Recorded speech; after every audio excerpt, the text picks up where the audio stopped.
and Point Pleasant and history and a lot of other great and fascinating things. So, Jeff, are you there? Yep. How you doing, Ted? Very good, very good. I'm so glad you could join me today. Well, I appreciate you having me on the show. Oh, absolutely. As you heard in my introduction, I'm absolutely fascinated by Mothman, and especially since Mothman is kind of like a it's almost an enigma even amongst the paranormal phenomena in some ways, because it doesn't really fit into any kind of category that so-called paranormal researchers would try to fit it into. Yeah, that's true. It's there's so many things going on at that time with not just the Mothman sightings and encounters and things like that, but like you mentioned before, there was the Ohio Valley in general in the 60s, the mid to late 60s, was just a hotbed for UFO activity.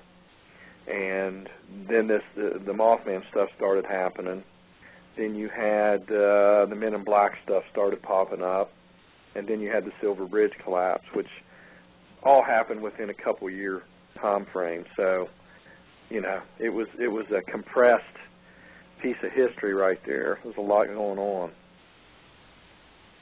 Can you tell us how you became interested in Mothman, and if your interest in the paranormal goes beyond this, what other things are you interested in? Well, I grew up in Point Pleasant, and I remember being in it was either junior high or high school, and reading some of John Keel's Mothman Prophecies book, and it was kind of neat because it was like all this stuff took place right pretty much on my street. A lot of the original witnesses lived there. I lived about 4 doors away from Linda Scarberry and her family, and her husband, her soon-to-be husband, lived across the street, Roger Scarberry. They were kind of like childhood sweethearts, They got married, and, of course, they were in the car that first night. And so as I got a little bit older, started reading Keel's book. And then, when I was in the music business, I owned a chain of record stores, and of course, being in Point Pleasant, I carried a line of my own shirts and things like that, and I started working on that first book in the late '90s, which was Facts Behind the Legend. I co-authored that book with Donnie Surgeon Jr. But it just, to me, and a lot like what you were saying, it was just a fascinating subject because so many people encountered it. It wasn't just 2 or 3 people, so it kind of had more validity to it, And I got to talking to some of these people, and it was kind of a big challenge for me to get to some of the people that never would talk about it, and which was a big hurdle because when all this happened, a lot of those people just clammed up. They were ridiculed, made fun of, and things like that. So it was a little tough to get some of those people to sit down with me and tell me their story. So it was a challenge, and at the same time, it was kind of it was an interest. I think the older I get, the more interested I am in history, and I always looked at that as a historical time, for Point Pleasant in general. So, and I'm still, it's still a fascinating subject, and I meet a lot of different people. As far as anything else in the paranormal, really, I've never really had much interest in some of the other stuff. I get billed, as being in the paranormal field, and we get a lot of paranormal investigators that come to the museum and things like that. So it's a unique position to be in because you get a chance to talk to a lot of different people and stuff. Yes. Well, you talk about history, and of course history is a very important part of the Mothman phenomenon, especially considering that it happened in the late 1960s, which is one of the most tumultuous times in American history. Yeah. I mean, you had assassination of Martin Luther King and Bobby Kennedy, and you just had all kinds of things that were going on. In fact, Project Blue Book was going about its business at that time, and there was a lot of interest in UFOs in general around the country. I think that might have been like the heyday for that sort of thing, for just weirdness in general. And, around the country, and to have so much of it concentrated in West Virginia like that, especially, as you said, right in your own neighborhood. I could see that if I had been there, I probably would be in a similar position as you. I was only about 5 years old when all this happened, and I wish I could have been a little older to remember, some of the stuff, but, I remember, my dad had some of the magazines, like the UFO magazines and things like that, because he was kind of interested in it too. He worked up at the National Guard Armory in the TNT area, which is where a lot of those sightings took place, and he always had kind of an interest in it. But it's nice to talk to people that are older that remember it just like it just happened and stuff, the details and things like that. But it was definitely a different time. It was more of a conservative time, with a lot of the people. A lot of people were afraid to report, their sightings and things like that. So, but it was a different time. I think maybe you might have run across a lot of that that sort of insular community idea where everybody sort of keeps to themselves. Oh yeah. I think there's that's a lot true. of people that I've still tried to talk to that I probably never will be able to get them to open up about what happened. They've kind of made it clear that they admit that they saw it, but that's pretty much it. They're not going to go into detail about it. Yeah, and I think if they wouldn't talk to a town son like yourself, they're not going to talk to anybody. Yeah, and I've had several pending interviews and sit downs and everything for that second book that were really solid pieces of evidence, and of course I have to respect their privacy, and I even offered to present it in an anonymous fashion, and they were they weren't even agreeable with that. And the funny thing is, I know these people, right? But they knew the books would be worldwide, and I guess they just didn't want the attention, Yes. So. Well, I think that's a testament to the fact that Mothman, the phenomenon itself, is so fundamental to these people, the experience that it definitely leaves a mark on them, for good or bad, that makes them not want to talk about it, and still affects them years later.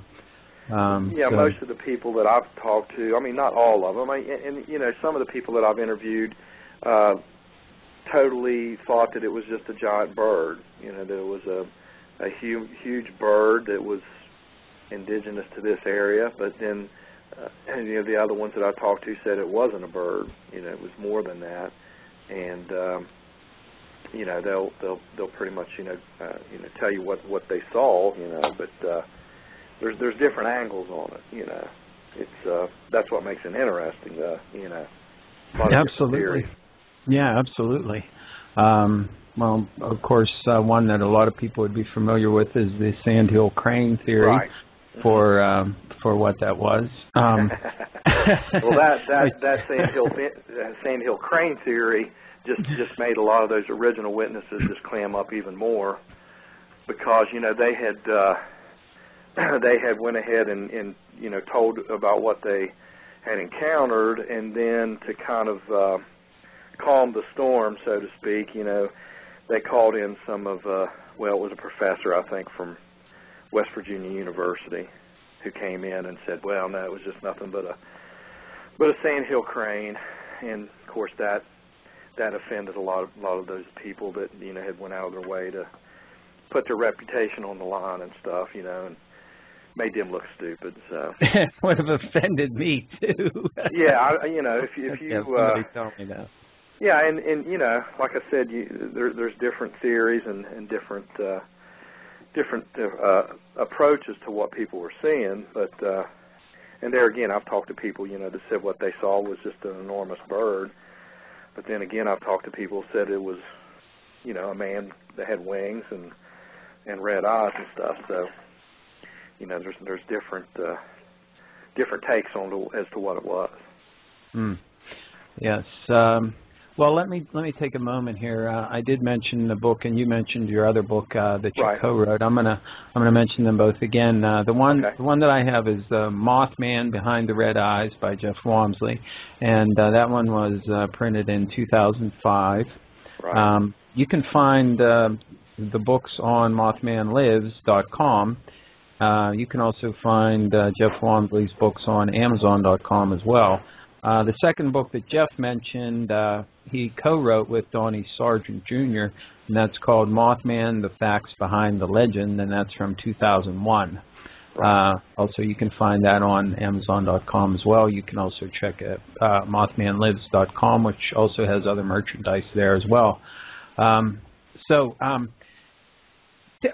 Maybe you can tell us a little bit, because people who are familiar with the Mothman story, they know that Mothman was seen in West Virginia and what have you, but it was associated mostly with what's called by the locals the TNT area outside of Point Pleasant. Maybe you can give the listeners a little historical background on what the TNT area is, and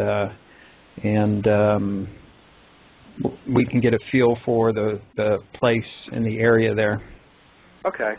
Well, basically, when World War II broke out, you had the military came in. As a matter of fact, the same company who constructed Roswell was the people who came in and built the TNT area.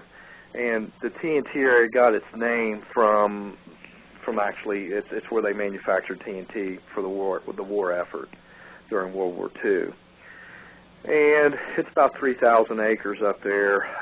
It was basically a city, within itself. Very high security. It was a 24/7 operation. They were just churning out all kinds of explosives and TNT and things like that. As soon as the war ended, they just pretty much uprooted and took off. They left it up there. All the buildings and the structures and things like that. During the 60s, it was pretty much vacated, but it's where a lot of the kids would go up, hang out.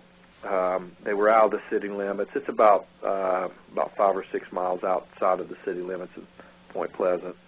But it was also a place where they could. They could get away from the city, and especially the sheriff and deputies and things like that. Did a lot of drag racing and things like that, but even today, a lot of the structures are still there. But there was one particular building up there, which during the war effort was it was called the North Power Plant, and you can see some pictures and things like that on the internet if you just do a Google search or whatever. But that was the building that a lot of those initial sightings were in and around that building. It's about 3 stories tall. At one time had the big smokestacks. They slowly disassembled those buildings over the years. And then I think in 92 or 93 they just pretty much demolished it. They tore it down because a lot of people were, inside there messing around, and it was just a big liability for the state. So they came in and tore it down. But the original witnesses, all through the 66, 67 area, there were a lot of sightings around that building. People thought that if it was a large bird or a crane, that maybe it was kind of roosting in the top of that building, on the roof or one of the top rooms or whatever. But it was a really eerie looking building. I mean, it just looked like something right out of a movie set.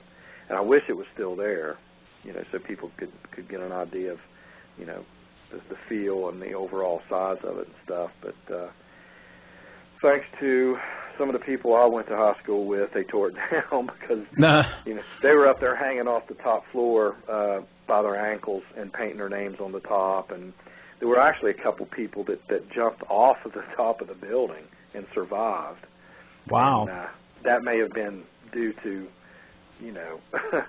whatever they were doing up there and stuff. But the state came in and took those buildings down. There was a north power plant, and then on the other side of the road there was a south power plant.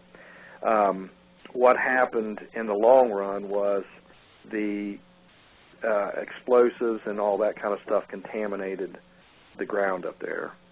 So during the 80s, that was an EPA cleanup site. They came in and took off, I think it was about 3 inches of topsoil. But that's the TNT area is synonymous, with a lot of those sightings. Now, there were people seeing it in town, across the river, in Ohio. So it wasn't just in the TNT area, but that's where most people were looking for it. They were up in that TNT area a lot, and they still are today. And you have a couple of pictures in your book. Yeah. Eyes of the Mothman of the North Power Plant. Yeah. And in fact, the very first case that you have in there involves a witness who actually went into the North Power Plant and encountered what he thought was Bob Bosworth. Talks about his encounter inside the North Power Plant. Yeah, that was about maybe a week or two after Linda Scarberry and the others were in the car. I'll tell you what, that's a really eerie story to hear him tell that. Yes. Yeah. It really what's is. A footnote on that story is the guy. It was him and his buddy went in there, Alan Coates. And I remember when I was working on that book, and I had to call Alan. I had known him when I was a kid. I delivered papers to about some of these people, but I remember delivering papers to Alan Coates and his mom and dad. But I had to call him to get permission to use his name in my book, And when I talked to him, I just said, well, do you remember much about it, and things like that. He wasn't going to do a full-blown interview, but he told me that he had did a tour of Vietnam before that. When he came back, that's when they saw this thing, and he said that he's seen a lot of scary things in Vietnam, but nothing scared him like that up there in that North Power Plant. So I kind of thought, well, whatever it was, Now Bob passed away about 2 years ago, and but he was very reluctant to talk. But I finally cornered him and got him to sit down with me and talk about that and stuff. But that was he was one of the kind of the unsung interviews there when all that happened. He never really got much publicity or press out like the other ones did, so he kind of stayed under the radar there for a while. But that was a good one. That was a pretty close encounter there. Yes, and very eerily described, and much the same as most of the encounters with Mothman. You think like when I mentioned before about paranormal phenomenon, usually like some of the more common categories of things usually have some ultimate resolution or something like this, or they present themselves in a way that people can garner some kind of knowledge out of them.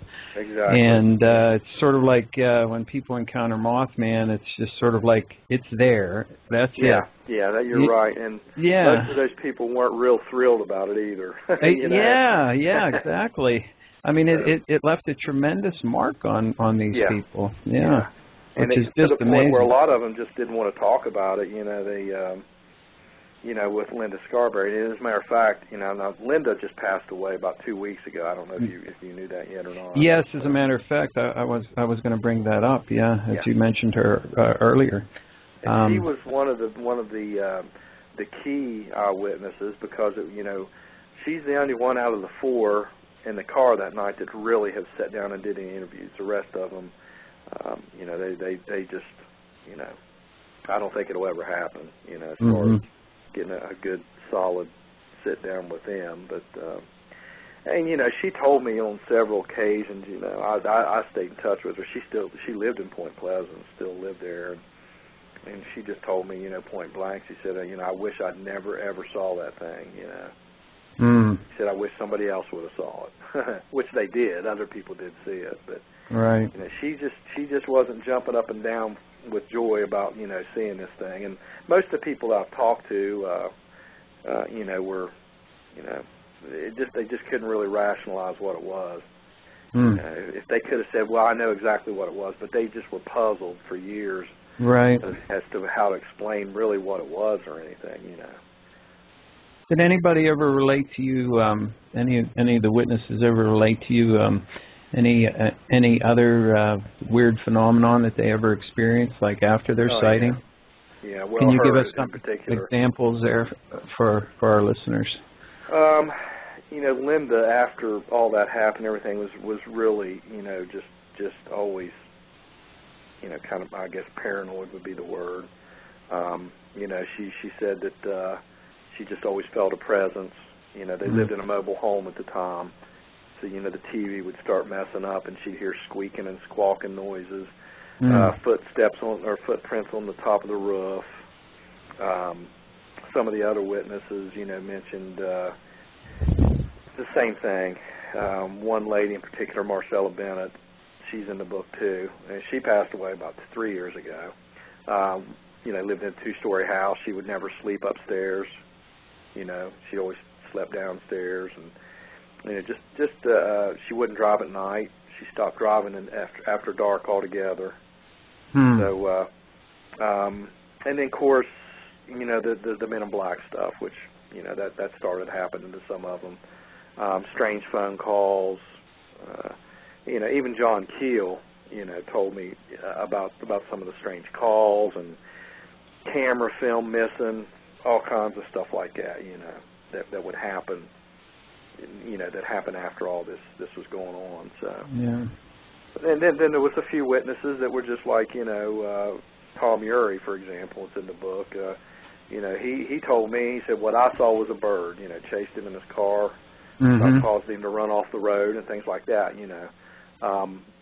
but that's like I said, that's the different type of witnesses and stuff, Yes, and I think we'll also get into the Men in Black, right, and some of the other phenomenon that went on in association with Mothman there. And as you mentioned, I think John Keel was probably the principal investigator. Well, Gray Barker had been involved as well, but they were both working together, and they had some sort of a disagreement or whatever. But they were supposed to co-author that book, the first book, and then Keel went his separate way, and then of course Gray Barker did the Silver Bridge book, and but.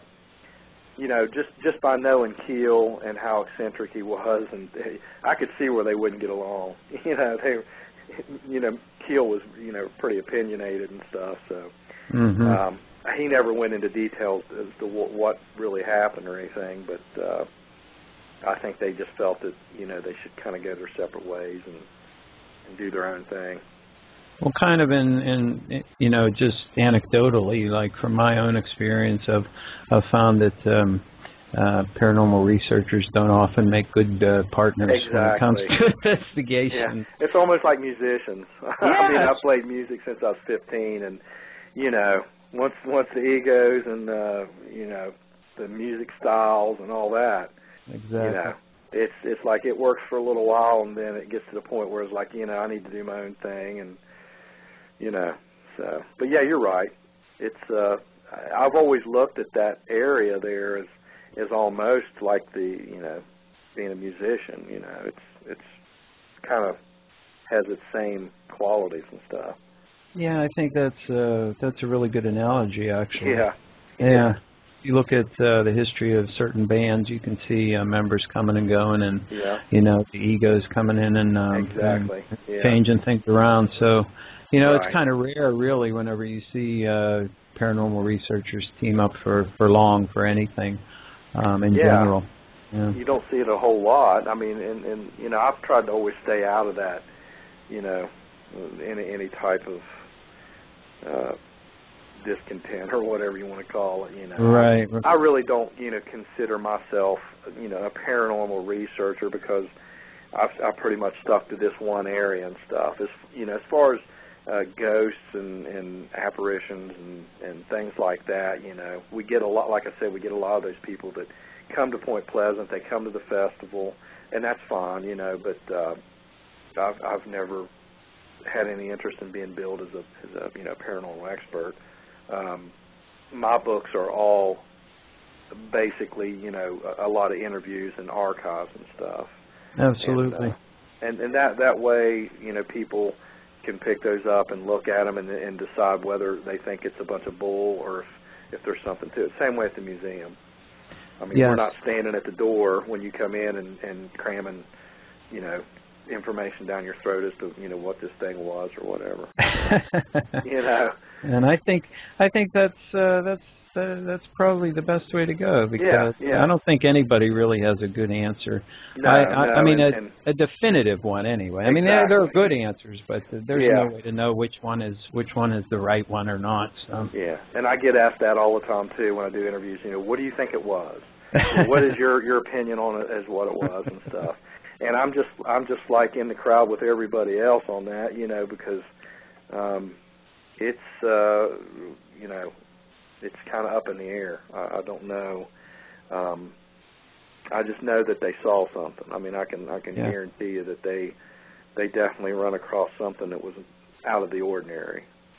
Yeah, from your talking to those people. From your work, I definitely get the idea that you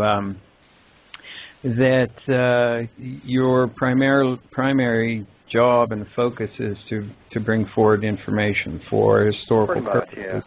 Yeah, and you don't really inject a lot of your own opinion as far as what particular is going on there. The way I look at it is it's sort of like Fox News. We report, you decide, because a lot of people since Linda passed away and stuff, somebody like yourself is never going to get a chance to talk to her, right, or some of those other people. So I thought it would be cool, if I could sit down with them and get their stories, and now her interview's in the first book. Donnie Donnie actually sat down with her and talked to her, but those interviews and stuff will be, a permanent record as to their testimony as to what happened. But those people, when that happened, were probably in their 20s, and that's been 45 years ago. Right. So now it's starting to die off. I mean, some of those people are, passing away. I can think of probably 4 or 5 just in the past 2 or 3 years that have passed away. So yes. Well, you've certainly done a great service by getting these, by getting all of this information together, and I can really recommend this book for someone who's interested in Mothman, because I appreciate that. Yeah, well, as I said, I mean, it has a tremendous amount of information in it. I mean, it really is. There's a lot of detail in there. Yeah, I asked some detailed questions, and absolutely try to, but then there's always questions you think about after the fact, after you've done those books and it's been published and everything. You're like, man, I wish I would have asked them about this or that. And, I would go back to her all the time and ask her, different things and stuff. But well, I know when I'm done doing the interview with you today, I'll be 10 minutes after I'm finished. I'll be like, damn, why didn't I ask Jeff that question? Well, we'll do another interview sometime.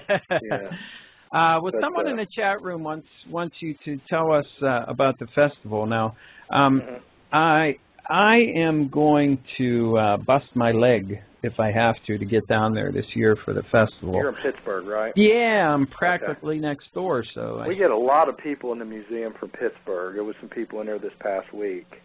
Yeah, and I want to come down for like a day or two. I want to check out the festival. I want to check out the museum and get to meet you and some of the other people down there that I know who go. So I'm gonna. Like I said, I'm going to break my leg if I have to get down there. But why don't you tell us what you have planned this year for the festival so far? Just give us a general idea of like how it's set up and what kind of things go on there. Well, the festival, we always have it in September on the third weekend. At least we have for the past 8 years, I think, 8 or 9 years. That way with the weather, it's not too hot, it's not too cold. It's kind of like right in between. But we have the festival. It's turned into almost like a 3-day event, a Friday evening, Saturday all day, and then Sunday all day event. And we have it right downtown on Main Street. We started, this will be the 10th one this year. This will be the 10th anniversary of the first one. And we started that festival way back when with maybe, 300, 400 showed up, and now it's like 4,000 or 5,000 people show up. And what we do is we have all kinds of vendors. There's, merchandise, authors, paranormal groups. We have guest speakers. Andy Colvin was there, I think, last year, year before. Might have been the year before. And we have like an open type forum for those guest speakers, and people can meet them and talk to them, ask questions, question and answer sessions. We have like live bands that are playing, and all kinds of stuff like that. We do a hayride on Saturday night up in the TNT area, which is pretty cool. The bus tours, basically, we do out of the museum there. We do those pretty much year-round, but we do them a few more during the festival and stuff. And also we do some tram rides that go through town because, history is pretty big in Point Pleasant. We've got, like I said, the Mothman Museum. We've got the River Museum. Got Twin-Dewey Park. A lot of history with the battles there at Twin-Dewey Park. And so there's a lot to do and see. You've got the murals that they just painted on the flood wall, real nice river theater there and stuff. So it's a pretty cool event, and hopefully this year the weather will cooperate. Every year we've been okay with the weather. So and then we try to keep everything updated on that MothmanFestival.com website. So as far as the guest speakers that'll be there this year, we're still trying to line all that, that stuff. Yeah, well, it's kind of early for that, John Keel had actually came to a couple of those festivals. He would always show up unannounced, though. But, I would sit there and try to get him to commit, and he never would, but then he would just show up out of the blue. So, we were afraid to really, bill him as going to be there because we thought, well, he's about as unpredictable as the Mothman himself. So we figured if we Bill John Keel is showing up, then something would come. He wouldn't be there or something. Right. So. That sounds very much like John Keel. Yeah. Having read his book. He did make it to a few of them, and of course, he lived in Manhattan, still lived in New York, but he would drive to Point Pleasant by himself and just show up, but. So I think the dates on that this year are the 18th and 19th, 18th, 19th, 20th. It's that third weekend there. I should know those dates by now, but, Well, hey, you got other stuff you got going on, too. Yeah. I noticed on the Mothman Festival website it said something about an explosive cache blowing up there in the TNT area last year. Do you know? About a year ago, almost. Yeah. Do you know any more about that? Like what happened? And well, the open igloos. There's about 100 igloos up there, and they call them igloos because they're concrete storage units that were built during World War II. But they look like igloos, but they're covered with foliage and trees and all that, because the whole premise for that was is if Japan or Germany would have got over here, they would have flown over that area up there and never seen anything from the air. And they're still disguised. You can walk right past one and not know one that you're there. But there's over 100 of those up there, and they still haven't opened it back up. But last May, what the state will do is they'll lease some of those out to private companies. And somebody was storing something they shouldn't have been storing in there, and one of them exploded. It was about 2 o'clock in the morning, I think. And just to give you an idea of the magnitude of the explosion, those walls and those igloos are about 4 foot thick. Wow. Okay, and it blew the complete top out. Wow. There was nothing left. There was nothing left. So if somebody would have been standing, anywhere close to it, it probably would have just obliterated them. So what happened was that then the ATF came in and got involved in the state fire marshal and the state police and everything. And so I guess the guy who owned the company that was storing that stuff, he was in a lot of caca. I guess so. Deep caca. I don't know if they ever caught up with him or not, but so then that meant it was off limits for us. We still do the bus tours through there. We just can't get out and walk around and look and stuff until they lift that ban. But it was last May, so it's been almost a year ago that went off. And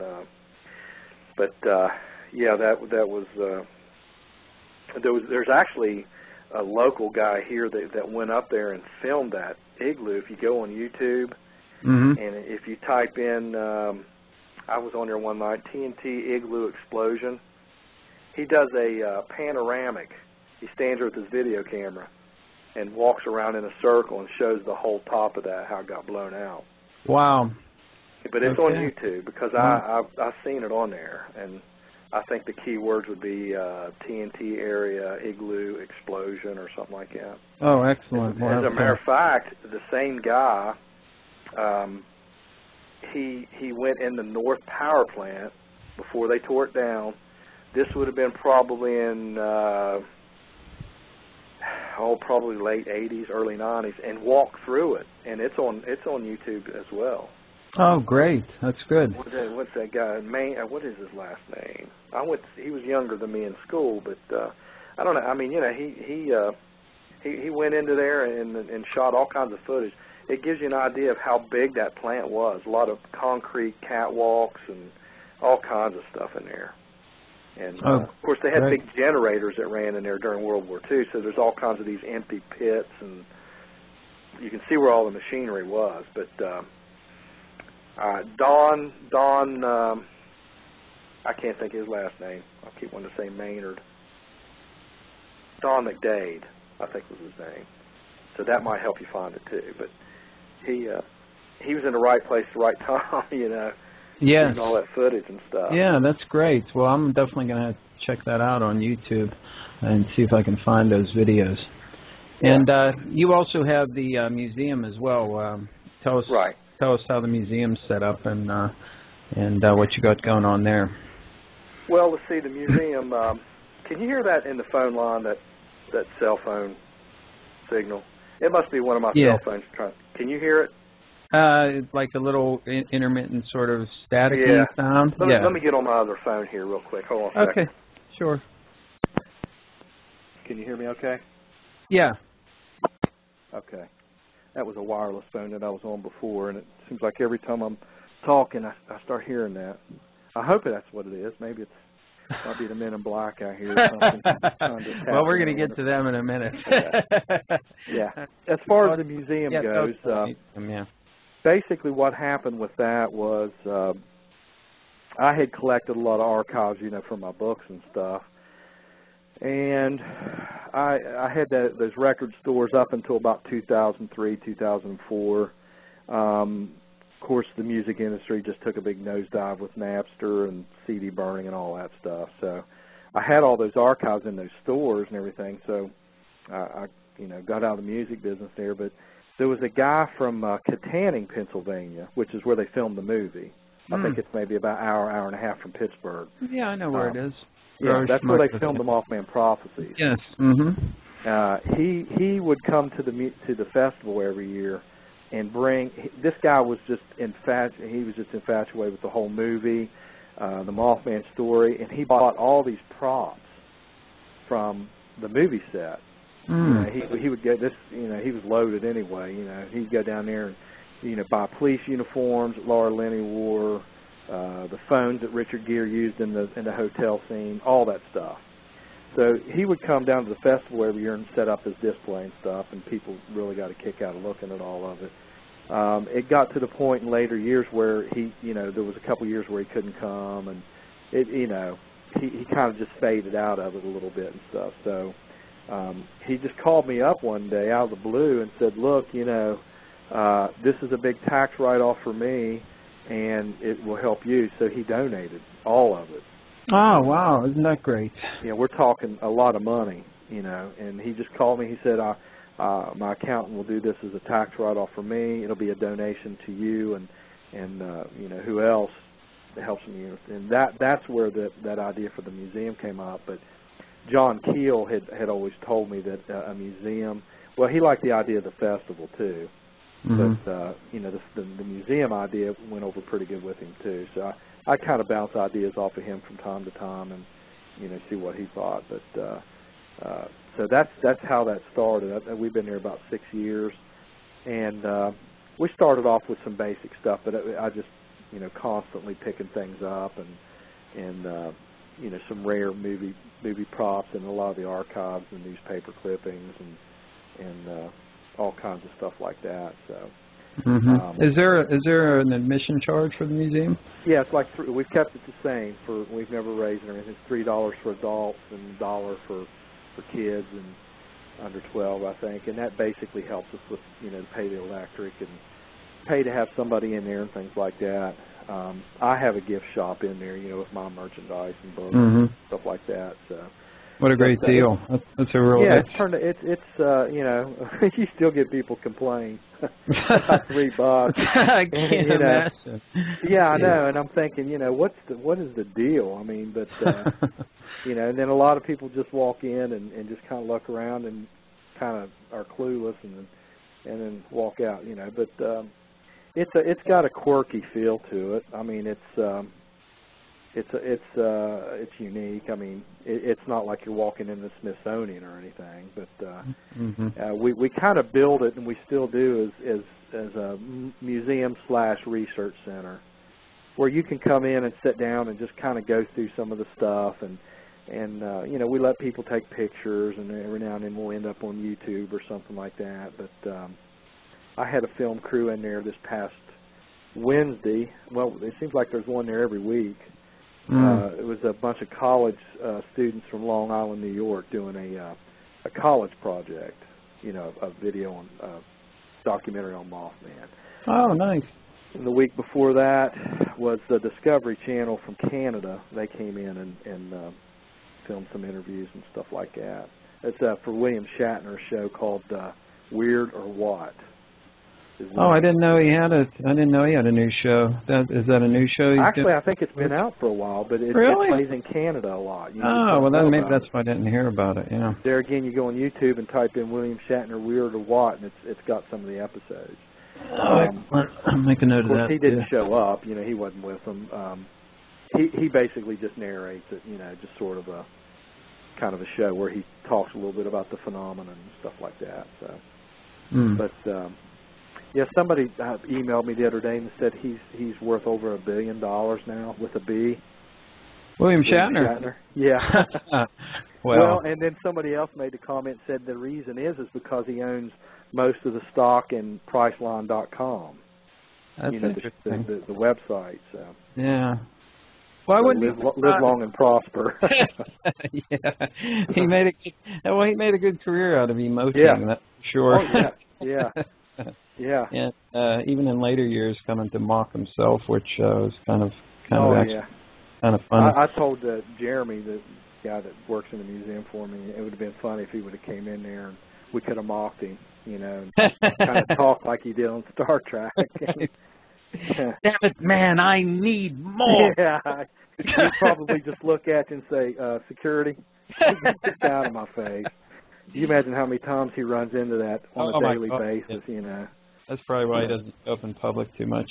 Probably, yeah. It would get old after about 20 years of it, I'll tell you an interesting story about William Shatner, just as a little side note here. A few years ago, I don't even know what I was researching, but I never got a chance to follow up on this. But I was doing some looking into William Shatner and stuff like that, and came across a book that somebody wrote about him. It was a biography, I think, of William Shatner, and in the little synopsis that I read, I'm going to have to look for that again because I've been thinking about it recently and wanted to get it. And he talked about William Shatner taking a bike trip across the United States and how he encountered a UFO in the southwest United States. And it's something that people don't, I've never heard anybody talk about before. Oh, really? Huh? Yeah, so, I just wondered, what that experience represented for him and all that stuff, especially considering he was involved with Star Trek and all that kind of stuff, which just, just a little... I wonder if that happened before or after Star Trek. Exactly, and I don't know. Like I said, I just saw that little blurb, and I'm going to have to do a look again for that, because that would be an interesting little connection, little angle between the two. Huh.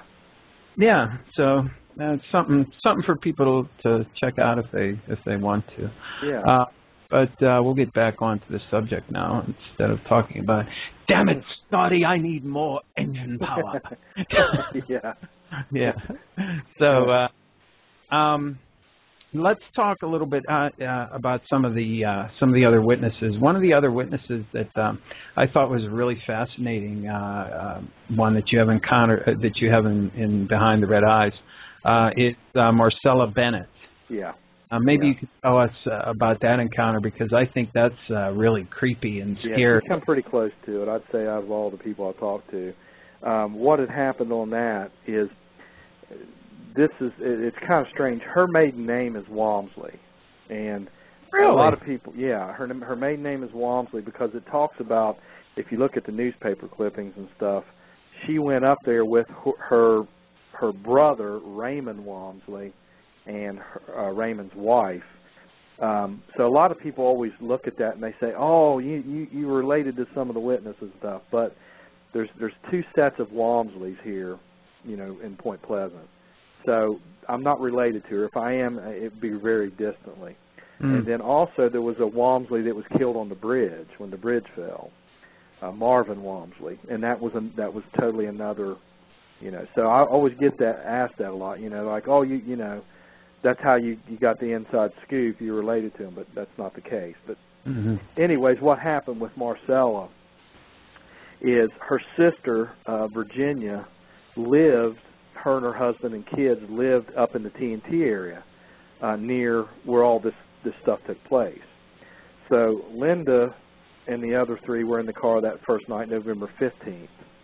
Well, the following night, everybody caught wind of all this stuff going on, and Marcella told me that they just thought it was a big joke. They just thought it was somebody up there scaring people. So they were going to go up there to her sister's house and scare the kids, because she had a bunch of nieces and nephews that lived in the house. So she said their plan was to drive up there, and they were going to mess with the kids a little bit and scare them and stuff. So they went up there. That sounds like something that people would have done back in those days. Oh, I remember when I was a kid, the adults would do that kind of thing to us all the time. Yeah, and that's why a lot of people thought, it's just somebody up there pranking everybody and all this and that. But right. So they went up there, pecked on the windows, blah, blah, blah, had their fun and everything. And they were getting ready to leave. And she had a 2-year-old daughter, whom I went to school with. She was a few years younger than me in school. 2-year-old daughter that she was carrying. When she was walking back out to the car, and it was dark, and she said that as she reached down to unlock the car door, this gray figure stood up beside of the car, and she said she just remembered looking at the feet and just working her way up, and she said it was tall, but she said it was standing with its head hunkered down in between its shoulders, just looking at her. Now, I asked her about the red eyes, and she said she did not see any red eyes, but she said it was tall and it was a very broad chested figure, And that's when she got scared, and she took back towards the house, and when she was running back to the house, she tripped and fell, landed on her daughter, and she said she could hear the wings flapping in the background. And she was afraid it was going to come up from behind them and maybe pick up the kid or do something to him or whatever. At this point, all of her nieces and nephews were out in the yard just freaking out, running and screaming and everything else. And they all got inside the house, and she said it actually walked up onto the porch. They shut all the curtains, pulled the blinds and everything, but she said it whatever it was came up onto the porch and stayed for a few seconds, and then she said you could hear it flying off. Wow. And they called the sheriff's deputies, but remember, it's 6-7 miles out of town, so by the time they got up there, it was long gone. But that was just a night after Linda and them had seen it. Wow. And, but she said it was very tall, and she told me she just thought it was somebody dressed up in a khaki-looking clothes. She said it was almost a grayish-brown look to it. And but she said its head was down, hunkered down in its shoulders, almost like a bird, a giant bird. Yeah. That's immediately what I thought of when you said that in the description that you gave. And I did get a chance to talk to some of those. Her son, I graduated with her son. He passed away a few years ago too. The whole family. I think there's just a few of them left. But I just, when I was in high school with those people, I never really made the connection that their parents were the ones involved in the story. But I stopped him one day and talked to him, and he was in the house, when this thing come up on the porch. And I asked him if he remembered anything about it or anything. And he said all he remembered was, the mass confusion and people yelling and screaming and crying. But he said he remembered looking up at the window and seeing a shadow go past the window. And that's all he remembered about it. So there again, that was real close to where the igloos are now. And that was just the night after. So, for about 2 or 3 weeks, you had real heavy sighting reports and stuff. And Marcella, she's the one I was talking about earlier, that she wouldn't drive at night after that. Yes. Her husband worked midnight shift and stuff. And I think she might mention that, and I think you might have mentioned that in the interview here. And she was a really tough lady. I mean, she could care less what people thought of as far as, her interviews and telling people what she saw. And she told me point blank, she said, I know what I saw. I saw it with my own eyes, and if people believe it, fine. If they don't believe it, it doesn't bother me, But she said, I know what I saw. Real tough spirited lady, and her interview, I talked to her on previous accounts and stuff, but her story never wavered, and Linda's never did either. Over the years, things kind of get watered down and people change things. And, the way I always looked at it, though, if that whole thing, if it was some sort of a hoax, surely by now somebody would have come forth and said, let's just put an end to all the speculation. Here's what happened. But you're right. Kids were up there spooking people and jumping out in front of cars and all kinds of stuff like that. I've heard pretty much every theory that you can ever possibly conjure up. Oh, I'm sure. All kinds of stuff. From the most mundane to the most bizarre, I'm sure. Yeah. Well, the military experiment with the jetpack.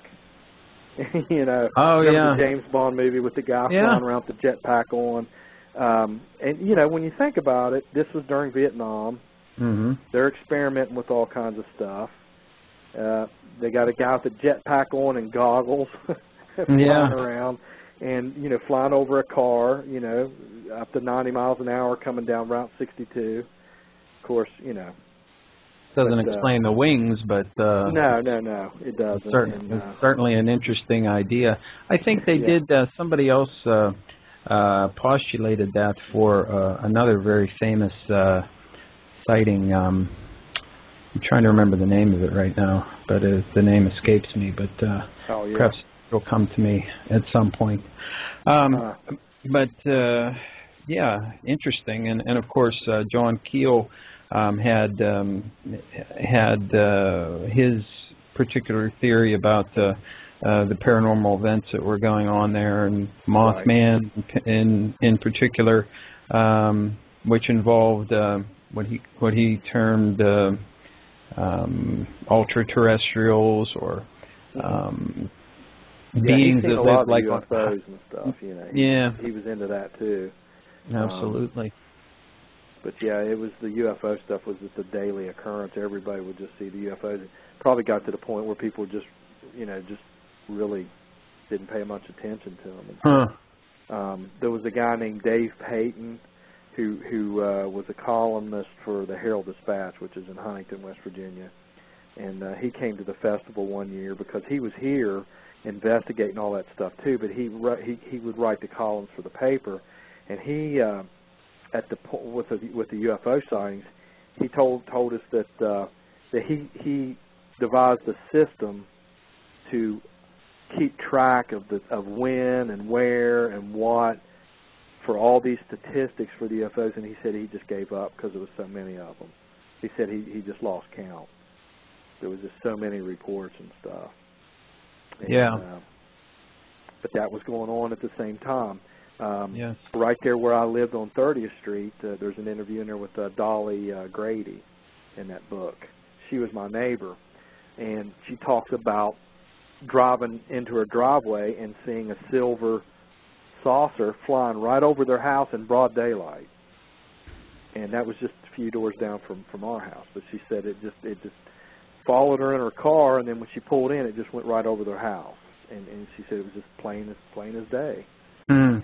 And some of the other neighbors were outside and saw it too. So really, really strange, stuff going on. Yeah, and I think that's why Keel kind of like being so inclusive in what he was looking at kind of put all this together into a sort of broad-ranging theory, as to what was going on there. And there's certainly been other investigators that have been down there that have looked into the whole thing and have come up with various theories. But I think in the long run, I think the best we can say is that something really, really strange was going on down in West Virginia in the late 60s. There is no question about it.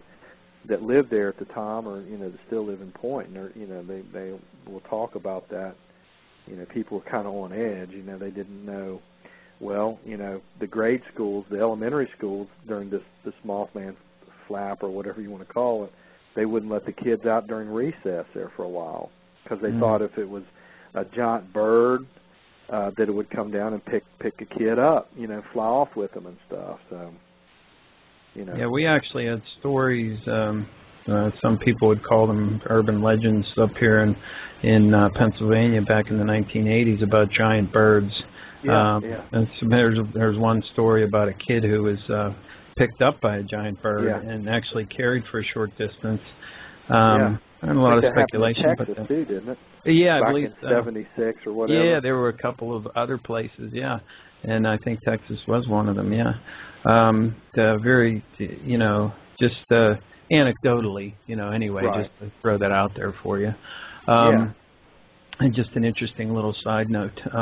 But of course, we've talked about some of the weirdness surrounding Mothman and how it was connected with UFOs. And of course, that then would bring us to the nefarious Men in Black who showed up. And one of the more prominent figures involved with the Men in Black phenomenon was Mary Hyre, who was a reporter who did some of the initial reporting on the Mothman sightings and some of the things that were going on down there.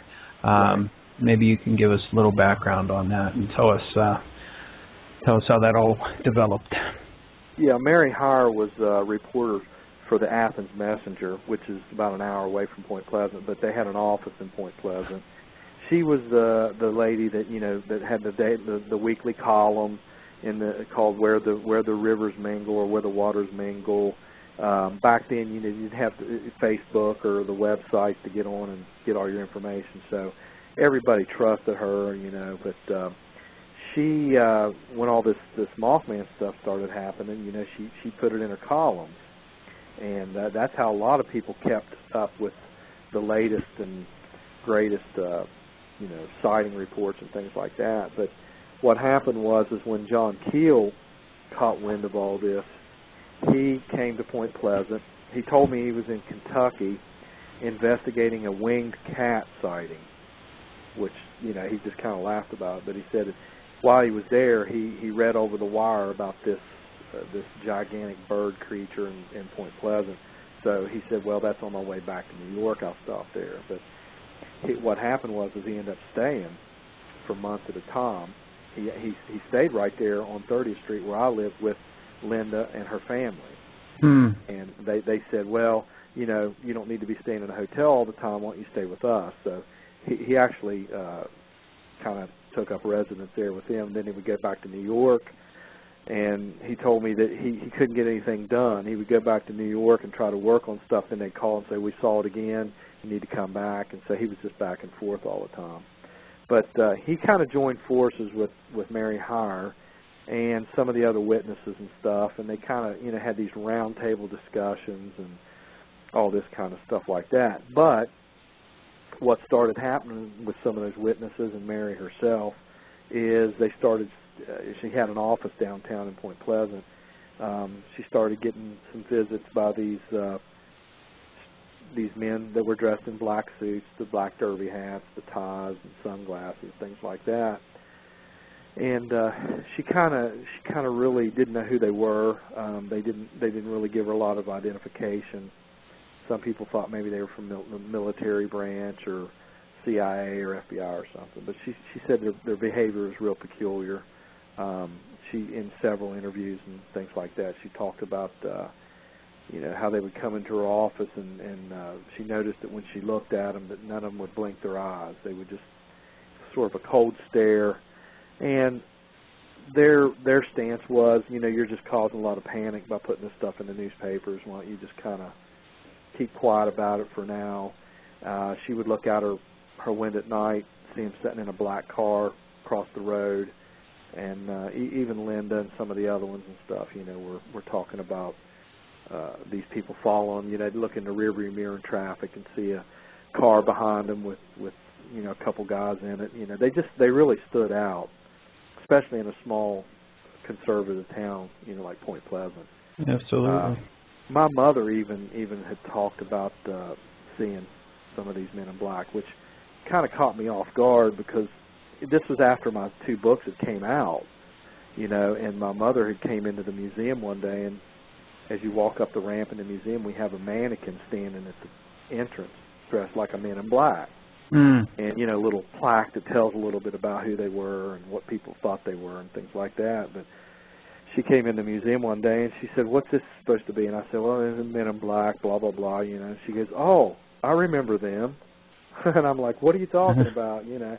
She said, I remember seeing these men that dress like this and during this Mothman stuff. And I said, well, where did you see him? She said, down in front of Mary Hire's office. She said they were always out in front of her office, and I thought that was really weird, you know. And then, of course, I said, you tell me that now after I finished that book, you know.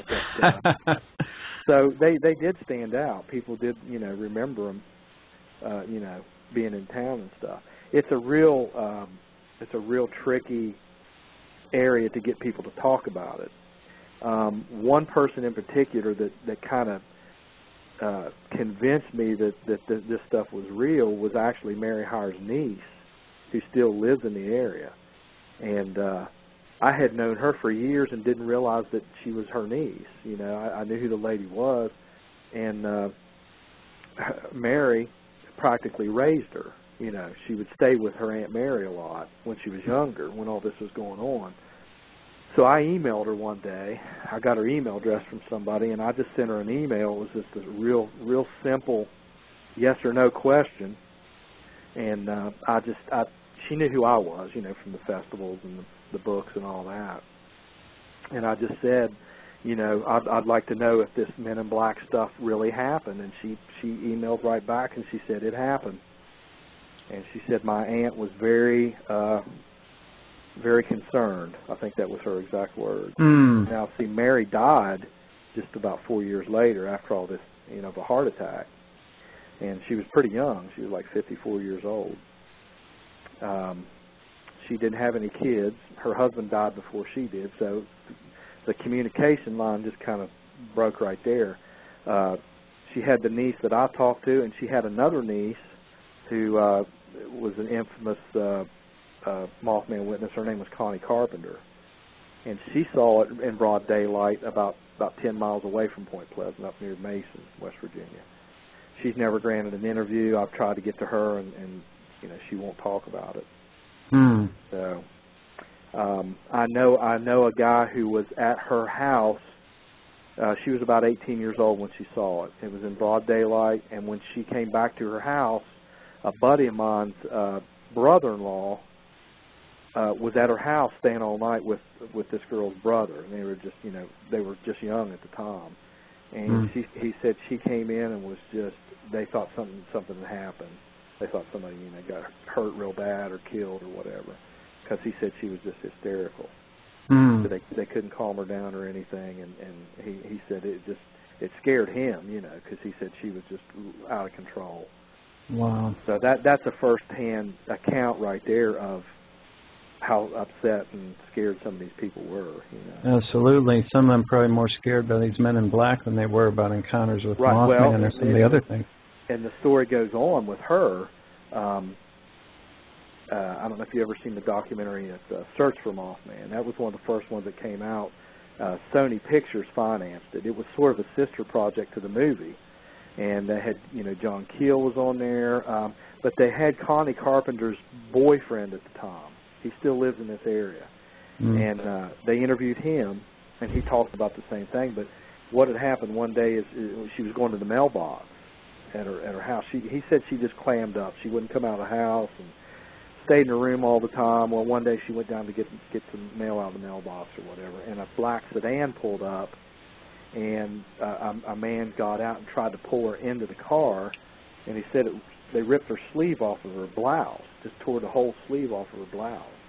And he said after that it was really bad. He said she just wouldn't talk about it or anything. So if you ever get a chance to see that, of course they don't run it anymore, but we show it at the museum.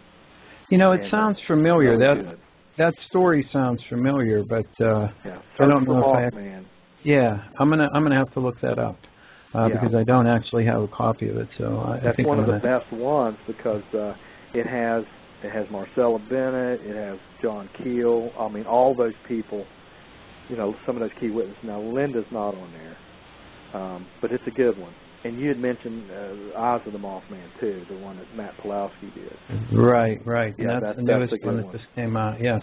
Yeah. And you were in there as well, and you were involved in the production of that in some fashion as well, were you not? Well, I just did interviews and stuff, That was about 5 years ago. It took him 5 years to finish that. Wow. He came here 5 years, and maybe 6 years ago. I remember when he first came, because he was really excited about doing it, and he got involved with some other projects and stuff, and it took him a while to finish it, and I had pretty much just written it off there about a year or two back, and I thought, well, it'll never happen, and he all of a sudden he emailed me or called me up and he said I've got it finished, And he came last year to the festival, and they premiered it, and it really, a lot of people were impressed by that documentary. Well, I'll tell you, I have it, and I recommend it for people for a really good historical presentation of a lot of the things that were happening there. And, of course, you can see Jeff Walmsley in there talking about various aspects of the phenomenon as well. So he covered all the bases on that. And it explains a little bit of everything that was going on and stuff.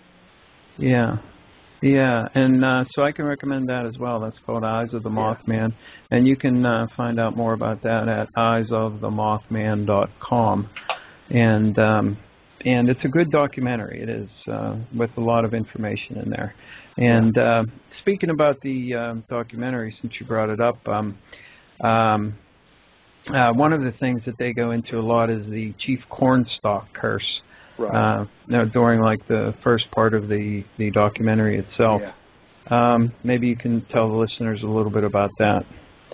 Well, Chief Cornstalk, like I said, Point Pleasant's rich in history, and back in the 1700s, I think it was, Cornstalk was a Shawnee chief that was murdered by some of the white settlers and stuff. Him and his son both, and over a land dispute right there in the Point Pleasant area and stuff, where some of these skirmishes took place and stuff. But history has it that they had come to an agreement, they backed out on it, got into an argument or whatever, and they shot him, killed him, and up on his dying breath, he said that this town will be cursed for 200 years after he died, and see, a lot of that stuff happened within that 200-year time frame. You had the Silver Bridge collapse, you had this Mothman stuff, you had the jail explosion, which a lot of people don't know about that. That happened in '76. That was 35 years ago. So you had a lot of weird stuff going on with that. Now, other people debate that whole cornstalk curse. Some people have said that all it was a stage play from the 20s that somebody had written, and it developed into a legend type thing. Every town has bad things going on and happen. Sure. I mean, it depends on who you talk to on that. But Cornstalk was an actual character from history. Oh yeah. And he really was murdered there. Yeah, he was. Now whether or not whether or not there was somebody standing right beside of him and he said that, and it passed on to each generation or whatever, that would really be hard to prove. But but Pulowski's DVD does really cover that pretty good. But some people thought that with the bridge disaster and that other kind of stuff that it's always easy to blame something on a curse. I mean, Sure. So, are there people who like put a lot of stock in the idea of the curse, or is it something that's not really encountered too much? I don't hear a lot of people talking about it all the time, but it's just one of those things. When something happens, it's Cornstalk's curse.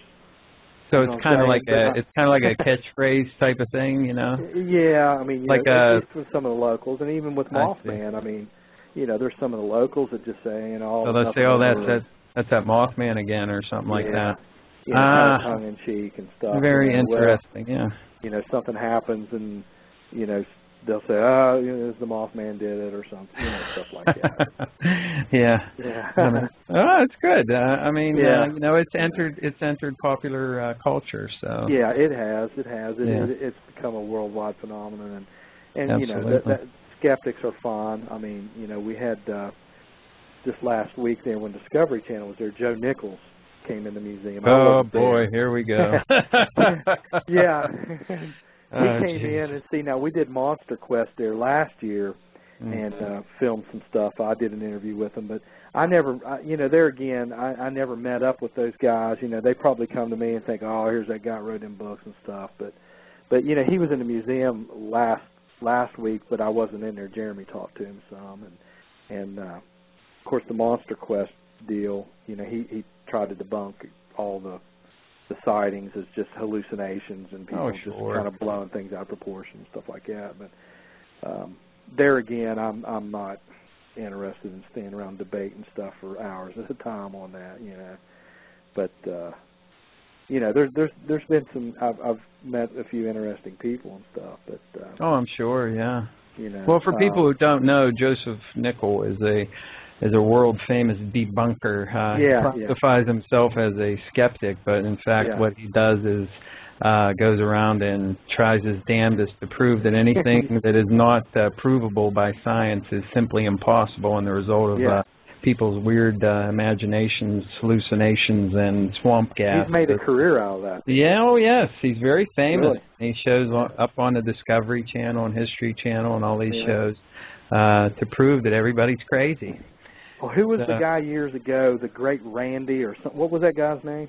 James Randi, yeah. Mm-hmm. Randy something. He was The Amazing Randy, yeah. That's him, yeah. Yep. I remember that name, but wasn't he one of those guys that a debunker or whatever? Oh yes, he was very famous with PsyCop, the Committee for the Investigation of Paranormal something or other. But in actuality, it's just a debunking organization. They try to they try to portray themselves as being scientific, but in fact they're doggedly materialistic and deterministic. So anything that is not provable by regular scientific means is ipso facto not possible. So they go out of their way to prove that various things are impossible by their own, ideas of what science represents. They're all basically charlatans in my view. I believe in honest skepticism. I think people should approach things with an open mind. You shouldn't go in and just automatically accept, that aliens are coming here from some other planet and taking people into space and this kind of stuff. Just because somebody says so, obviously. I mean, you need to be a skeptic about things. But those people are not skeptics. Joe Nickel is not a skeptic. He's a debunker, and a debunker is someone who goes out of his way to disprove anything that doesn't conform to his idea. A party pooper. Yeah, absolutely. Much so. So he seems like a really nice guy, but I just don't. I just don't like what he does, and. I'm not afraid to say so. And James Randi was in that same camp as well. Yeah, I remember that name. And he came to prominence debunking Uri Geller, if you remember Uri Geller. That's the name. You're right. Yeah, that was back in the 70s, wasn't it? Or yes, 80s? it was. Yes, the late 70s and the 80s. Absolutely, and that's where he gained prominence. He used stage magician tricks to duplicate his spoon bending, and he could do it, but it simply was unimpressive. And again, just because you can duplicate something doesn't mean that the real thing isn't real. And I'm not trying to say one way or the other whether Uri Geller was the real deal, but the point of the matter is, I mean, if I could, fake a UFO sighting, that doesn't mean that real UFO sightings don't happen. Basically, my point. And he's trying to say because I can fake what Uri Geller did, that means that Uri Geller's not real. Which is that's a failed argument, really. As far as it goes. But I know what you're saying. We're getting a little bit off subject there. Sorry about that.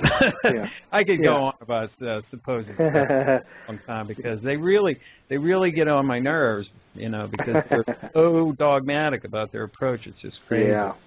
Yeah. Well, let's see. What did I want to ask you? You said earlier that, if I remember correctly, that you've never had any kind of experiences yourself when it comes to like Mothman or anything unusual happening down there in West Virginia. Really? No. Okay. And that's kind of bizarre for me a little bit because I find that people who do investigative work and these sorts of things usually have a lot of strange phenomenon that attaches to, and you had talked about John Keel earlier, and certainly John Keel had a whole bunch of strange phenomenon attached to him whenever he started to investigate UFOs, and he came to West Virginia. And you had mentioned the weird phone calls and things like that. Yeah. And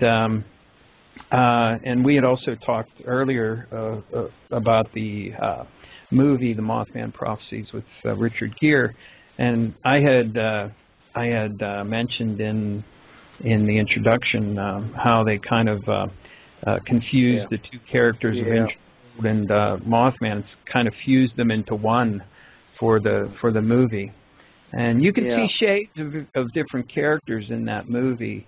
Like you said, with John Keel and Mary Hyre joining together, it was sort of like Richard Gere's character joining up the police, the woman in the police down there, and it was set more in modern day times. It kind of threw everybody off. They were looking for more of a thriller type monster movie and stuff like that. But I remember asking Keel about the movie and what he thought and everything. He didn't really say a whole lot about it. I think he probably just cashed his check and didn't say a whole lot about it. He told me that the way that movie came about was there was a guy out in Los Angeles, Richard Hatem, I think was his name, and he's the guy who adapted this screenplay took the book and adapted it to the movie.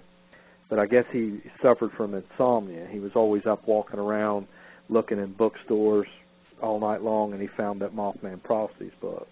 And then he adapted it to a movie and stuff. And but yeah, you know, there's things in the movie like was it Alexander Leak, the guy in the movie? Yeah. Which is Keel spelled backwards. Yes. A lot of little like inside jokes. Yeah. It took you a while to figure that stuff out, but yeah. I bet you get a lot of people who come to like the museum and stuff, and they probably base a lot of their information off of that movie, and it's hard to explain to them too. Right, and they're kind of confused about this idea of Mothman and Indrid Cold and anything like that.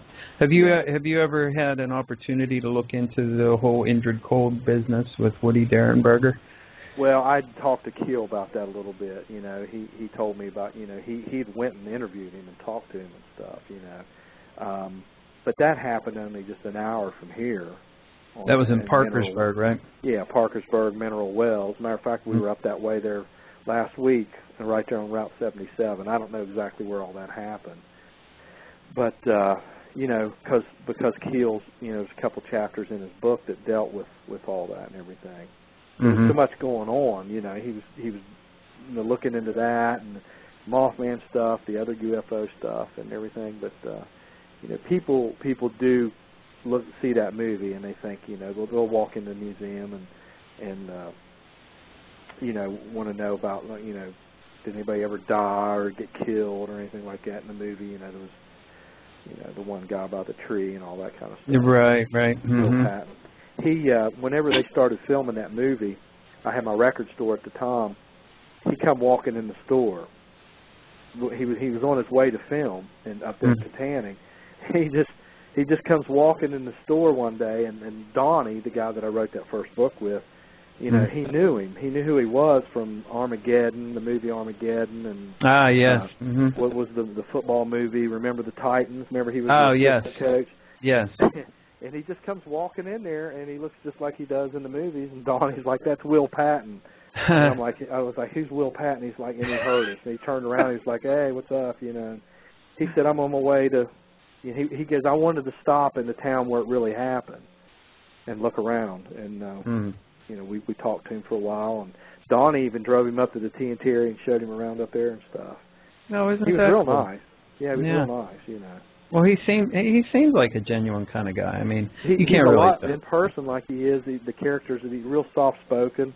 You know, talks real soft and everything, and just real friendly. And I guess he lives in North Carolina, and talks about, you know, he likes to write and things like that, and you know, just a real down to earth person and stuff. You know, but that's cool. You know, I wouldn't have known him unless Donnie had mentioned that and stuff. You know. So he's getting into character a little bit by coming down. Yeah, he was. Checking it out. I guess he's just kind of walking around, and we should have took some pictures that day. Now Keel came in there a few times too, because I remember I was out of town one day, and Donnie called me. He worked in the store for me and stuff, and we used to joke around with each other all the time when we wrote that first book. You know, about Keel. You know, John Keel's going to come in here one day, and you know, we're all going to be, you know, meet him and talk and all this and that. Well, he called me up on my cell phone one day. I was about an hour away, and he said, "Guess who's in here right now?" And I just laughed. I said, "John Keel." He goes, "Yeah, he's in here." And I was like, "You're full of it, you know." He goes, "He really is. I'm not lying. He is in here." And then I heard John Keel talking in the background. And he said, "Man, you missed it," you know. And I thought, well, how could I have missed that? And he said, "Well, he's staying all night in town, and he's going to come over and talk to you tomorrow." So I remember I went in the store the next day. I was like nervous, you know. I thought, oh man, you know, what am I going to say? You know. So here he comes walking across the street, and he had his red and black flannel jacket on. He looked like a duck hunter. You know, one of those jackets, those duck. I know exactly what you're talking about. Yeah. Yeah, and he had one of those hats on with like the little. It's just like hunters wear, you know, with the little tassels on the side. And he comes walking in. I'm standing there looking at him, and he said, "Are you Jeff?" And I said, "Yeah." He goes, "You're in a lot of trouble." You know, just joking with me. So we stood and talked, and what was really cool is, he hadn't seen Linda since all that happened, that for at least 40 years. So I called up Linda and I said, Linda really looked up to him. He was almost like a grandpa to her and stuff. And I said, you'll never guess who's in the store, and it's John Keel. So we set up like a kind of reunion. And we got, they came down there and I took some pictures and stuff like that. Oh, that's nice. It was neat, yeah. It was kind of like a historical moment, but he came in and we talked and everything, and I had to get permission from him for the books, for the quotes on the books and stuff like that. Right. Mhm. And he would actually call me here at home, which really freaked me out. I'd come home and it'd be a New York call, and I would call him and leave a message sometimes on his voicemail, and he would always return my call. And my wife would be like, "Who are you talking to?" I'm like, "John Keel." And she's like, "What?" I'm like, "Yeah, So it was neat. I hated that, when he passed away, but he wasn't in real good health there and stuff. But yeah, he was quite a character, and he was. He was. Very I've got a bunch of stories, about him that just really, all good ones and stuff. He was always real cooperative with me, and he just had a quirky sense of humor. He was really dry as far as his sense of humor and stuff. He wasn't afraid to tell you, what his thoughts were on something, or whoever, or somebody, or whatever, Right. So. Yeah, he was very forthcoming. Yes. Yeah, he talked was. about things. He just sort of laid it all out there. Yeah. Yeah. Well, I wanted to ask you a little bit about like any more recent sightings of Mothman that have like attracted your attention. Well, let's see. I get emails constantly. I'm sure you do. Yeah, there was actually one that came a few weeks ago from somebody who had reported. Well, they didn't really report it, but they saw something here in this area, and it was pretty detailed and stuff. But when you get so many of them, it's hard to validate a lot of that stuff. Unless you've got a lot of time on your hands and the resources and to sit down and talk with those people and stuff. What I knew would happen after that movie came out and after all the TV shows came out and all the exposure that I got, there'd be people coming out of the woodwork, with their quote, Mothman sightings. Oh, sure. So it just gets to the point where it's really hard to really verify stuff, and you don't want to, like you said, you don't want to doubt their story. Because I could be driving down the road tomorrow and run into something, and you'd hope that people would at least believe you. What I've kind of experienced, when I've done those books, is the people that don't want to talk about the stuff are usually the ones that are pretty genuine. The ones that won't return your calls, the ones that try to get out of sitting down and doing your interview and things like that. But you get everybody else sometimes is like they're a dime a dozen, Everybody's seen it, here's what I saw and things like that. But, from time to time in the museum, that's always a good place to meet people that have had, you can tell that they're not making stuff up. They don't really have anything to gain by telling you the story or anything like that. But I get emails all the time, usually daily. We do try to put those on the website. That website is just a monster within itself, trying to keep it updated. I'm sure you all that. Yeah, I'm sure you probably get a lot of traffic through there. Yeah. So in fact, I looked at the one counter and it was like 1 million or something like that for. Oh yeah. Yeah, so you get a lot of visits there. It's hard to keep up with it and stuff. I'm sure. Do you do all the web work yourself, or? Well, we do the updates and stuff. I usually have to hire a 16-year-old kid to come in and show us how to do all the stuff, but we're getting better with it. It's just time is always the worst enemy. Oh my God! You telling me, Jeff? Jeez. Yeah. Oh, I teach full time, I was just going to ask you. Yeah, I was just going to ask you about that. You actually have a full-time job. Oh yeah. Yeah, and a lot of people don't realize that most people who are in this sort of business, do paranormal research and things like that. They actually have another full-time job that they actually do, which, really, it really does, in my mind, it shows a lot of passion for these people, like yourself, who have a full-time job that they do that earns them a living so they can have a place to live and pay their bills and stuff like that. But they still have the time to put into doing things like this, to do investigations into things.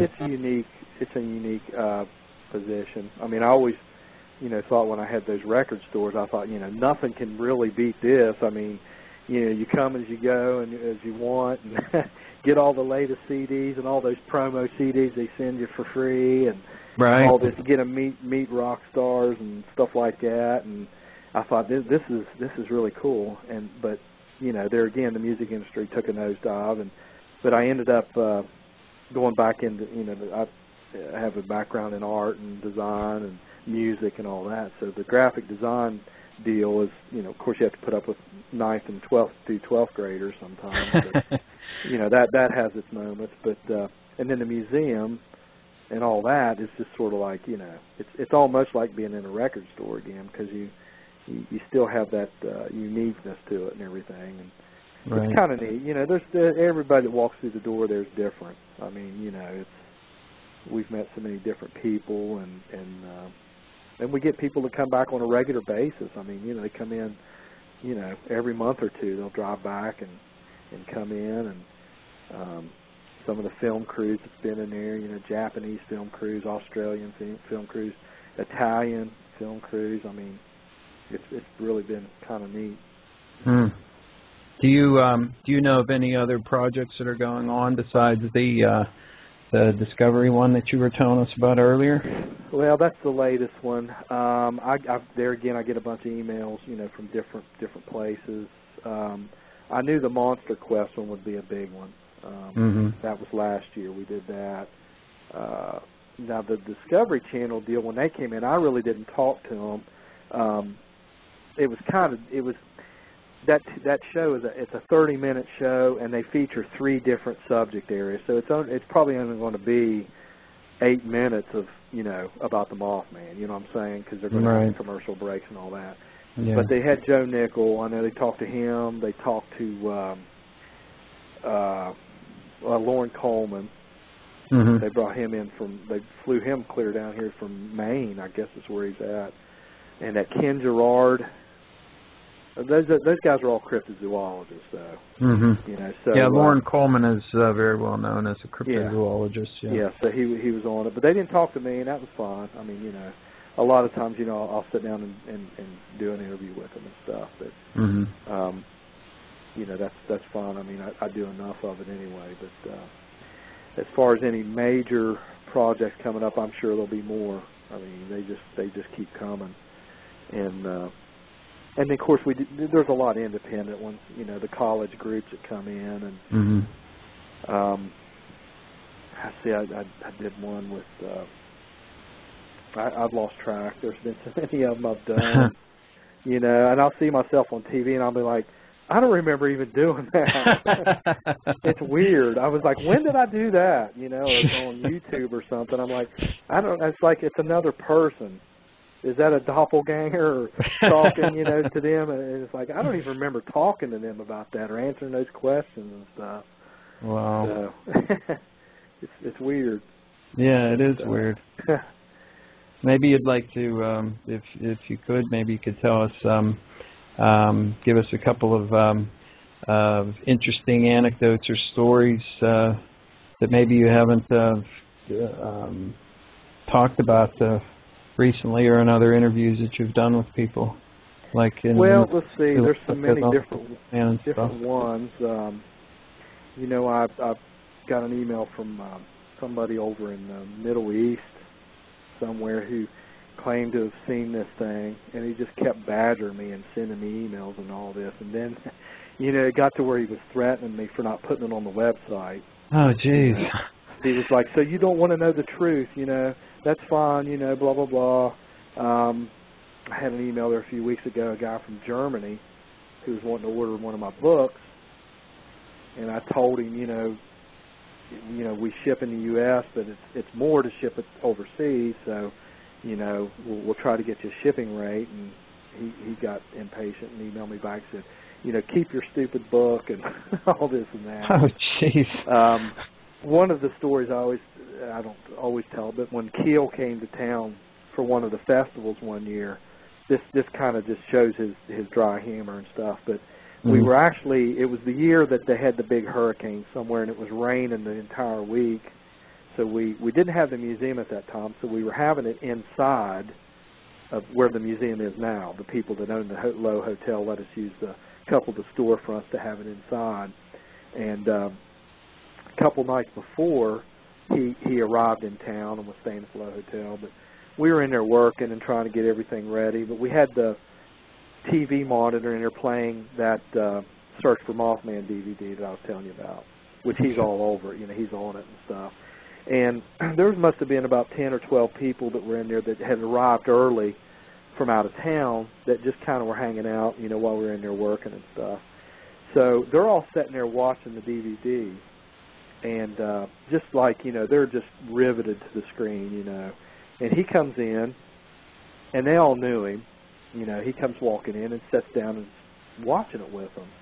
And just kind of reminds you like a grandpa with his grandkids. They're all sitting there watching this documentary. Just, you could hear a pin drop. They watch the entire DVD, and as the credits start rolling up at the screen, they're all sitting there, and they're just waiting for him to say something, And he just stands up and looks at him, and he goes, "What a load of crap," and walks off. And they all just started laughing, because they knew who he was. And I thought that was funny. I was standing there when he said it. He just looked at me and he goes, "What a load of crap." That's classic. But people really, they treat him with respect. He signed books there during the festival that one day, and I mean, he must have been there for 5 hours. Wow. We set him down to the table, and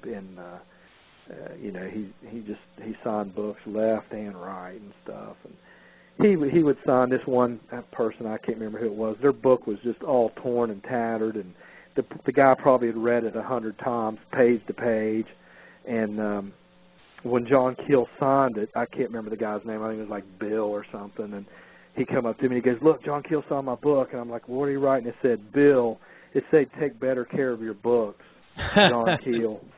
So, he was really a quick-witted, Yeah, but, I'm sorry I never had a chance to meet myself, because he has a reputation of being a really interesting character. So he came to town to dedicate the statue. The statue there that's right there where the park is downtown, the famous Mothman statue. And they made a big media event out of it and everything. Comes time for him to pull the big black cloth off of it. They're going to let him do it. And they can't find him.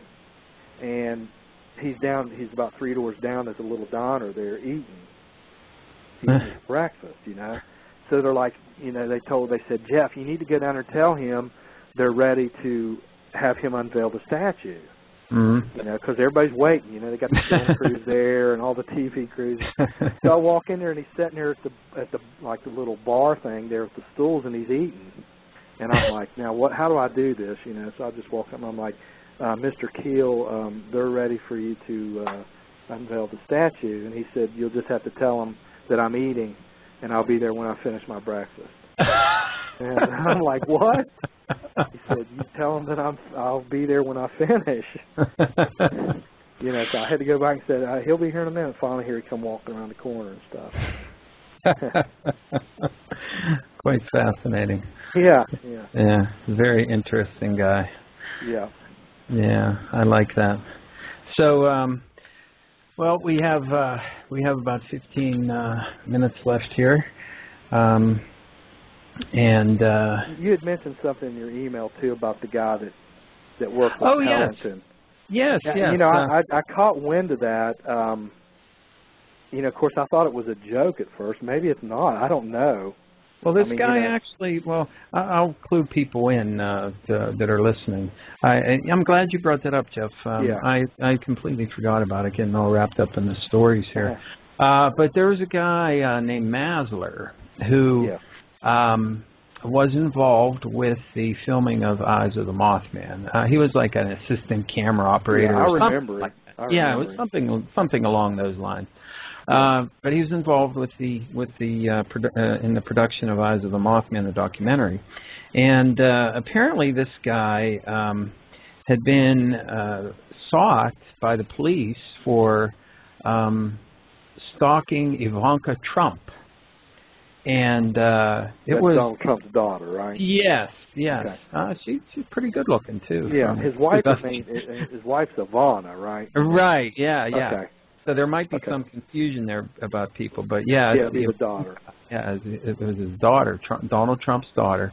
Yeah. And a video appeared on YouTube, and it was actually Andy Colvin who pointed me to that. He posted it on his wall on Facebook. Yeah. And I took a look at it, and I'm like, what the heck is going on here? I know. And then we found out that he actually worked on the film. And he basically does like a confession where he claims that his stalking of Ivanka Trump was actually caused by the Mothman. He blames Mothman for it. Yeah. And I guess at the time he was filming that, he was actually wanted in New York, I think. And really? and if you look online, you can actually find some information where it shows that he was either arraigned or arrested. Oh. Yeah. If you do a little look, it's not made up then. No, it's not. And what I found was really strange about that was because it was right about at the same time, and this is how these weird coincidences usually happen, if you want to call it a coincidence. It was right about the same time that Donald Trump was talking about maybe running for president. And it seemed like it was really weird because here he is saying that he's thinking about running for president, and then all of a sudden his daughter and this whole Mothman thing and stalkers and everything else, and the name gets more coverage in the media and things like that. And I just thought it was weird, and like you, I thought this sounds like a crazy hoax, but in actuality, but in actuality, it appears to be true because I actually read a couple other news accounts where he actually was arrested or arraigned or something like that for actually stalking her. So and I don't even know the story. I mean, as far as like what actually he was doing or anything like that, I didn't look into it that much. I just thought it was a really bizarre sort of coincidence that up with all of it. Yeah. I've not. Matt's never mentioned it. I mean, I get emails from him from time to time, and he stays pretty busy with different projects and stuff. But well, actually, I do remember that guy. That was another. Did he seem strange to you at all?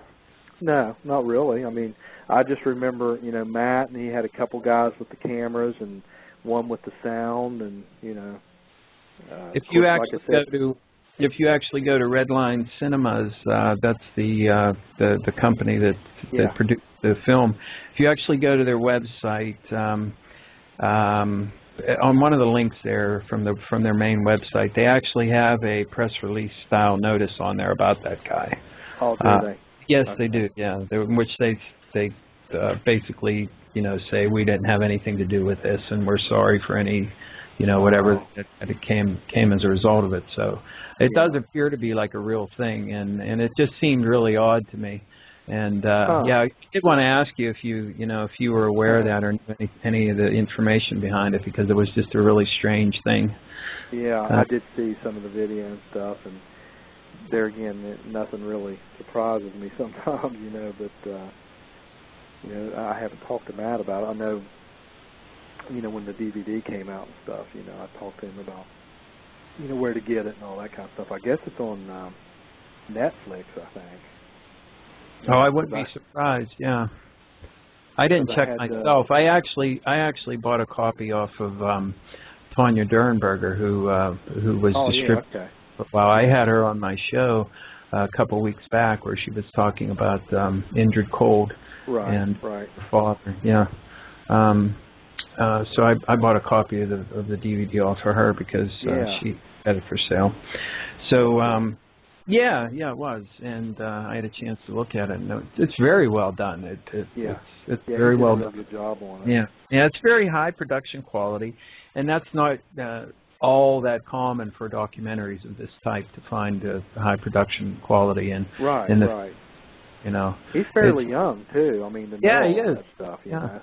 Yes, he is, and so.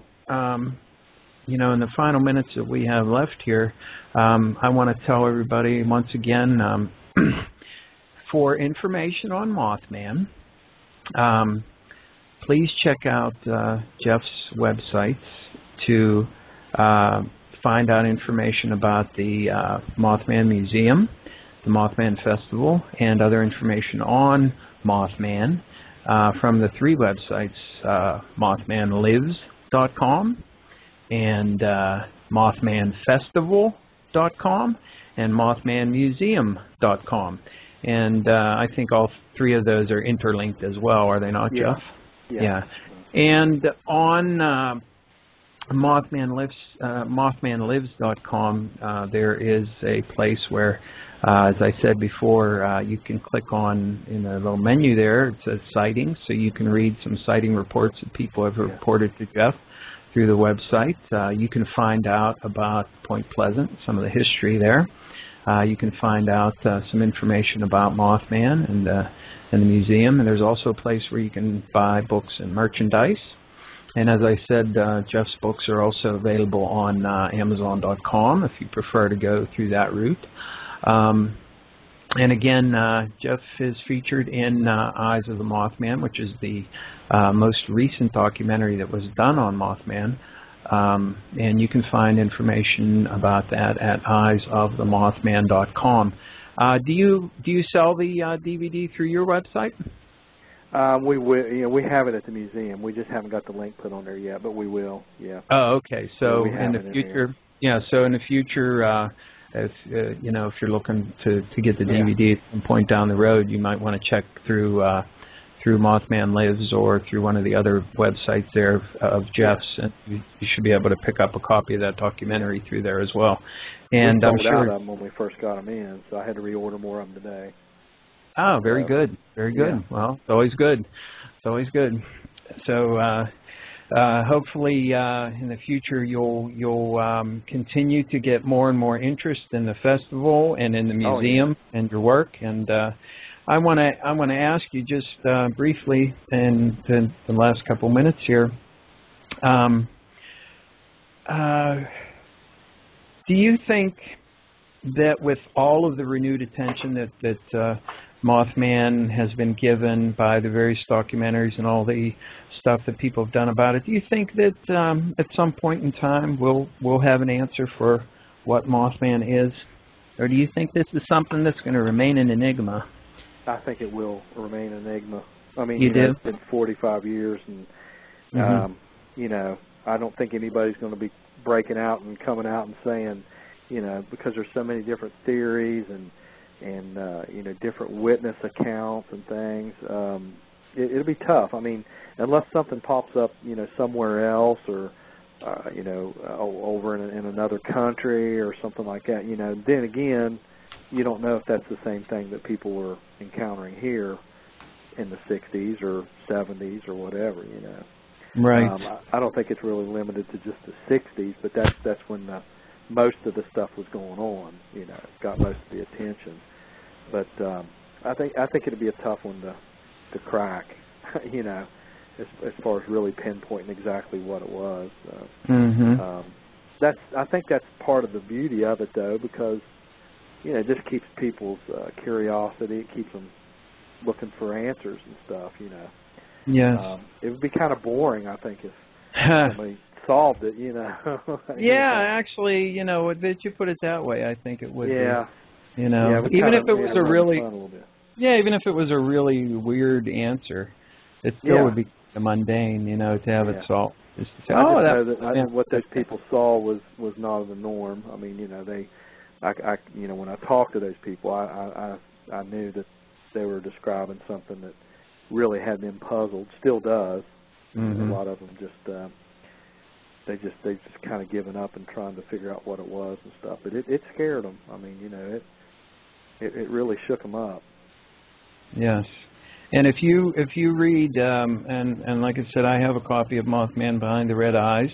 I highly recommend this as a resource for anybody who wants to do research into Mothman, because it does reproduce a lot of the original newspaper articles. It has interviews with people who had sightings, and it has a lot of information. So it's sort of like a really good guidebook for anybody who wants to do further research into Mothman. That's what it was intended for. And I think it really fits the bill, Jeff. And I want to thank you for coming on the show today. Okay, and, I appreciate it. Hey, and maybe we'll make it to the festival. Hey, I want to meet you. We'll meet up. Yeah. Yeah, I want to meet you down there. And like I said, I'm gonna do my darndest to make sure I get down there this year. And actually, September 18th is my birthday, so it'll be kind of like a well, that'd be a nice good little present. Yeah, it'll be a nice little birthday present. present. Have to announce that to all 5,000 people when you're there. Maybe I can come on the fly interviews down there with people. Maybe do a little compilation thing. Yeah, that's what a lot of them do when they come. Hey, that would be nice. It would give me a chance to meet a lot of the people that are in the field, which would be really great for me. Yeah, network. Yeah. Okay, Jeff. Thanks a lot. Okay. I appreciate your time today, and thank you for filling us in on the Mothman. And we'll catch up with you again. I'll be in touch with you, and all right. I'll meet you down there at the festival, hopefully. Okay. All right. Look forward to it. All right. Okay. See ya. Talk to you later. Bye-bye. All right. Bye. Okay, that was Jeff Walmsley. And again, let me remind you that his books can be purchased from his website at mothmanlives.com, and you can link to all the other websites through that one. mothmanmuseum.com and mothmanfestival.com. You can also find his books on amazon.com. And, of course, I had a couple shows with Andy Colvin as well. Andy Colvin is a great researcher into Mothman as well. His books can be found on amazon.com, too. And Jeff and Andy know each other as well. So... But Jeff's book, Mothman Behind the Red Eyes, is a really great resource for doing your own investigation. If you want to follow up on any of this stuff or look into it a little bit deeper, you can use that as sort of a guide. And then you can go and get some more works like John Keel's and Andy Colvin's and, so many other authors that have looked into this. It's just a really fascinating subject, the giant winged man with the glowing red eyes. And... So I want to thank everybody for tuning in today, and remind you that I'll be back here next Friday, 7 to 9 p.m. Eastern Time, and I'll have another episode of The Stench of Truth here on Blog Talk Radio. And don't forget to check out my channel on YouTube. That's youtube.com/user/10 EENEBROUST. My show is also called The Stench of Truth on YouTube. Mostly talk about politics and economics and that sort of thing over there, but every once in a while I get into a little bit of the occult and paranormal, which is what this show is all about. I want to thank everybody in the chat room and all the people listening for tuning in today. And also have a new blog, which you can find at Tenebroust, TENEBROUST- thestenchoftruth.blogspot.com, and I do symbolic breakdowns of movies and have various commentary on news and things like that. It's updated rather infrequently at the moment, but hopefully I'll be doing that on a more regular basis. So you join me